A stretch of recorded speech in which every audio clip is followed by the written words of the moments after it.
reasonable conclusions. Now, in a previous discussion, I talked about causation. I talked about rival causes. And the point there was to say, if someone claims to know what the one and only cause of something is, you should, just on general principle, question that. Because especially when it comes to human decision making, whether it's individual humans or groups of people, it's really difficult to nail down one exclusive reason or cause for their behavior, decisions, and thought process. In science, we can nail down a lot clearer what certain causes are, but it's a little tricky when we're talking about human decision making. When we're talking about reasonable conclusions, it's basically the same thing, but what we're doing instead is looking at the conclusion that we come to based on all of the evidence.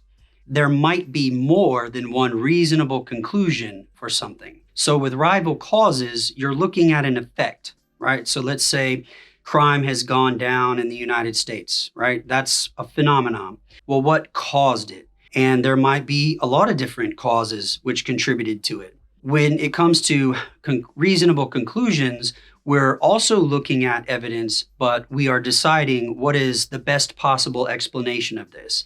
And there might be more than one pretty good explanation or conclusion. So here's what I mean. And this is one of those sort of controversial examples, but I think it's really relevant. A friend of mine told me that she experienced racism. She was not white. She told me that she experienced racism in her professional life. And I said, and we're cool. So I was like, what do you mean? Like, how do you know that? And she said, well, whenever I'm in like public events or professional events, men like gawk at me or stare at me in an uncomfortable way, as if it makes me feel like I'm not supposed to be there. And especially if there's other women around or like their wives or significant others, they like tense up or get nervous or something if they're in my presence. All right. If you're a guy, then you probably already know what conclusion I came to. Now, she saw men staring at her inappropriately and uncomfortably because that's how it made her feel, was as if she should not have been there. That was one major piece of evidence. Then the other piece of evidence was, especially if there's women in the surroundings, like their wives or significant others, then they would get nervous and tense up and stutter. So there's two pieces of evidence. It's the way that men look at her and respond to her in professional settings. She took those instances as evidence for racism. That was her conclusion. These pieces of evidence lead to the conclusion that I'm experiencing racism. Now, what do you think I proposed to her as another reasonable conclusion? She was really pretty. And that's what it was. And I told her that, like, we were cool enough that I could tell her. I was like, well, I don't mean to like undermine anything, but another reasonable conclusion or explanation for those two things is that you are beautiful, especially when you're all dressed up in these professional environments. So maybe that is why they were looking at you like that, and especially why they tensed up and got nervous when their wives were around. Because if you've had a partner who's jealous at all, if somebody very attractive comes around, they start eyeballing you to the side and seeing what you're going to do. So what was it? Racism or a response to her appearance? You could call that sexism if it was really inappropriate, like she said. Which one is it? Well, remember, one of the things I said about causation is that when somebody says they have figured out the one and only cause of something, you should immediately question that. Well, so also when it comes to a conclusion. If she were to have said it was racism, period, end of discussion, that is in fact the only reasonable, the only logical conclusion, you would immediately want to question that and ask, not her, you don't have to ask her because maybe it's a touchy subject. You might want to just ask, is that really the only explanation? Is that really the only conclusion that you can draw? Now, we will never know, right? Because if there's a bunch of different people, then maybe for some, they were racist and they really did look at her like she shouldn't be there. And maybe it was also some people were just merely attracted to her and thought she looked pretty. Maybe it was both. Maybe it was none of those. Maybe it was something else. We just don't know. But what we do know, I think, is that there are pieces pieces of evidence we can both look at, but we can draw different conclusions, and those conclusions might make sense.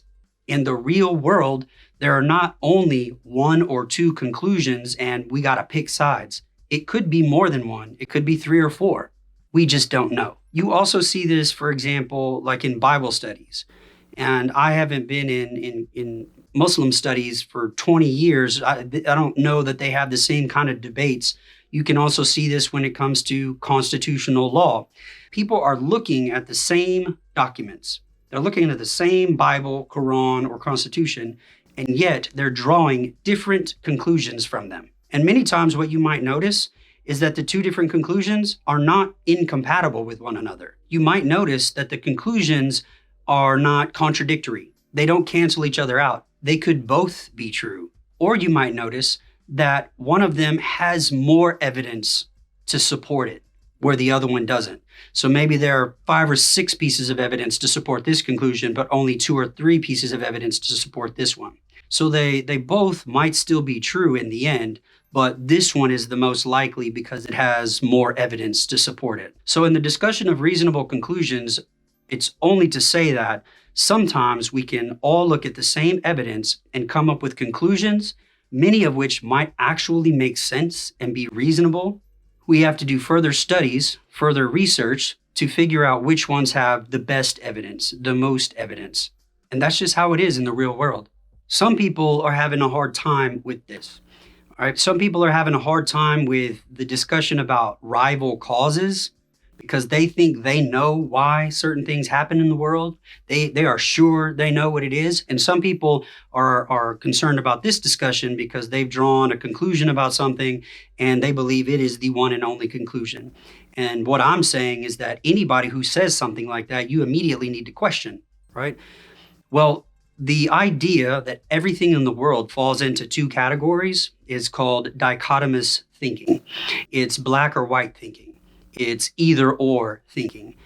This is a way of thinking many people have. They can only see 2 options, and the truth of the matter can only be one or the other, right? So somebody in this situation where the friend of mine told me she had experienced racism, somebody could look at that and say, no, Brandon, you're tripping. It's either racism or it's not, right? It's either her appearance or it's not. It's one of the two. It can't be both. Many people who think like this oversimplify reality. They oversimplify complex situations. They don't appreciate the nuance of context, for example. Sometimes it can be really frustrating dealing with somebody who thinks like that because they expect everything in the world to fall into 2 categories, black or white, good or evil, right and wrong, moral or immoral. If you're not with me, then you're against me. There's no gray area. And in most cases in the real world, there's some nuance. There's some context. There's some features that we are not aware of. And we have to be a little bit more tolerant of more than 2 options.